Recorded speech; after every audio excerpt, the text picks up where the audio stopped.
Alléluia, gloire, gloire, gloire à l'Éternel des armées. Nous bénissons le Seigneur pour le souffle de vie qu'il ne cesse de nous accorder en ce jour. Bienvenue à une minute de prière de ce mercredi 10 septembre 2025. Aujourd'hui, le Seigneur a mis en mon cœur le désir de partager avec vous ce passage de 1 Corinthiens, le chapitre 12, à commencer par le 22e verset jusqu'au 27e verset. Nous lisons au nom de Jésus-Christ. Mais bien plutôt, les membres du corps qui paraissent être les plus faibles sont nécessaires. Et ceux que nous estimons être les moins honorables du corps, nous les entourons d'un plus grand honneur.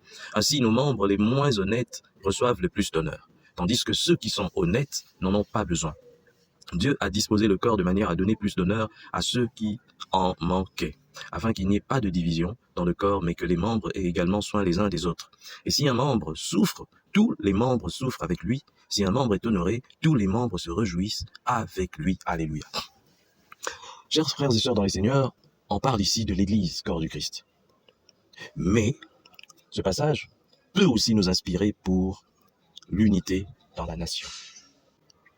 Nous ne pouvons pas prétendre à un développement tant que ce pays n'est pas uni. Mon frère, ma sœur, congolais, congolaise, si nous ne sommes pas unis, ne vous attendez pas à aller à la Coupe du Monde. Ne vous attendez pas à voir des choses grandioses se réaliser. Nous n'allons que nous contenter du moindre effort, des petites choses, des petites réalisations. On ne bâtit pas une nation seule. Même dans nos langues vernaculaires, il est dit qu'un seul doigt ne peut pas nettoyer tout le visage.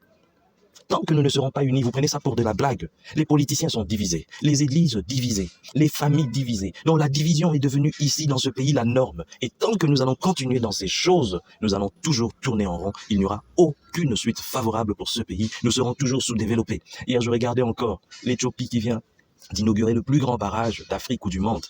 Alors que notre barrage Inga n'est pas à son plein potentiel, n'est pas utilisé. Le potentiel du barrage Inga, le potentiel total, fait 8 fois le plus grand barrage qu'a inauguré l'Éthiopie. Mais si tout ça ne se fait pas, c'est parce que nous ne sommes pas unis. Et je répète encore, il n'y a pas de développement sans unité, sans cohésion, il n'y a pas de développement.